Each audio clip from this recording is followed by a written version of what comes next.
morning. Good morning. Hi, guys. Bambi Kelley, Eudora Kelley, coming to you from the beautiful city of Abuja. Today is the 28th of May, 2024. Yep. It's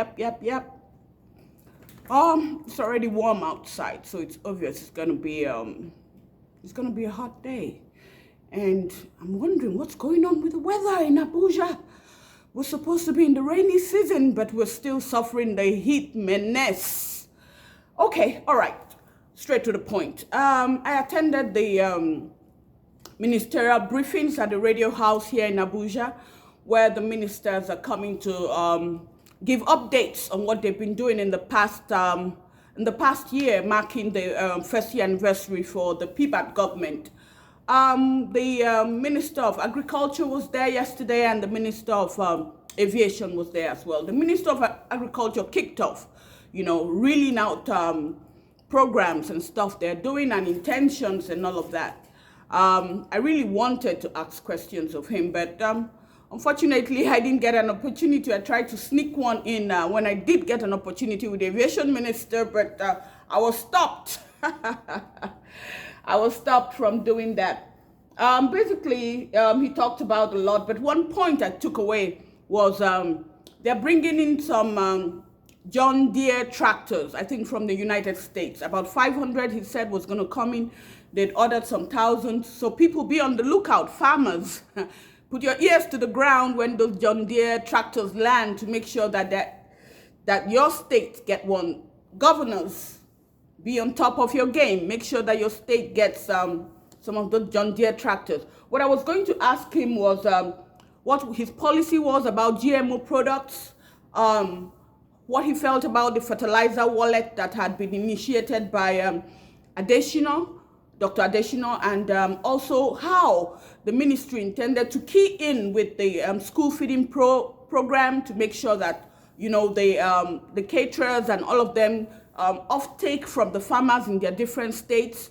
And also I wanted to ask him about the international certification lab that could certify products, agricultural products for export, because we know that a lot of products, because we don't really have an internationally certified laboratory, some of our products get rejected and don't get certified. I think those are very critical things I wanted to ask him, but I didn't get a chance because, it's the roll of the dice. They call you or they don't call you. The aviation minister came on, Festus Keyamo, the barrister, the SAN, and he reeled off a bunch of stuff. It seems he's not on the same page with his bureaucrats. Wow, he lobbed a lot of,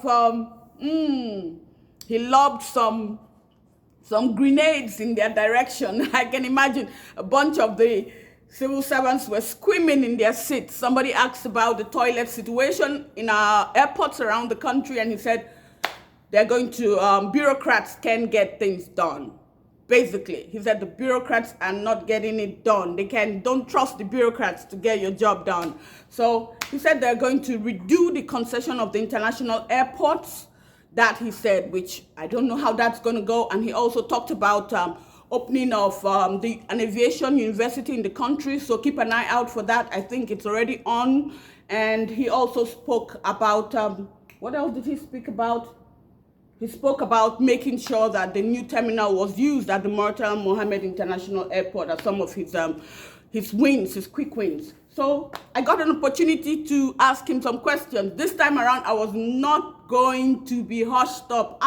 Your girl was, no, my 10 fingers were up in the air. So they called me up and I asked him some questions. Basically, I asked him about the maltreatment of Nigerian travelers by a number of the international airlines in the country. Like Egypt Air did me a bad one. They did me dirty. They did me dirty when my kids had to come back from school, and their luggages were, when didn't accompany them, their luggages were held back for about 3 weeks, 3 good weeks over the Christmas, and kids were just ruined their Christmas completely. Luggages came in January. You can imagine kids come home in December and they don't get their luggages, everything they needed, all their stuff, everything.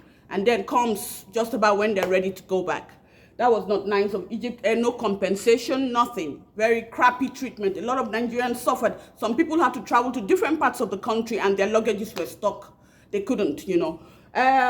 So he avoided that question. He did answer that question. What he said basically was, well, we're giving opportunities to local aviation companies. So really, you know, we're going to empower our local, you know, airlines to do better. So we don't really, well, that didn't really answer my question. I asked him about China flights. We know a lot of Nigerians fly to China and then they have to go with Qatar, they have to go with Turkey, they have to go with Ethiopian Airlines and some other airlines. So I was asking him about why can't we have direct flights into China, flying into Shanghai, Beijing, Guangzhou, and a lot of other places. He avoided that question. He didn't answer it.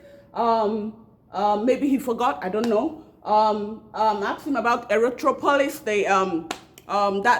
that project that the former minister Stella Odua had and brought on board. And he said, yeah, that project was good to go. And it was already in the budget and all that. And they were looking for, I guess they're looking for bidders, yeah, to come on board that project. I also asked him very critical, important question. I asked him about airline ticket alignment. Why, you know, if you have an IBOM ticket and maybe you miss your flight, why you can use an ARIC ticket, or you have an Airpeace ticket and you miss your flight or something, why you can't turn around and use maybe some other airline, use United or something. And he didn't answer that as well. You know, why tickets can go between the airlines, they can have a platform where, you know, they can swap tickets and all of that. He didn't answer that question. And also delayed flights. Some airlines are notorious for delayed flights, really notorious. And what the consequences will be to those airlines that do that. He didn't answer that. So guys, let me run right here, and that's just a breakdown.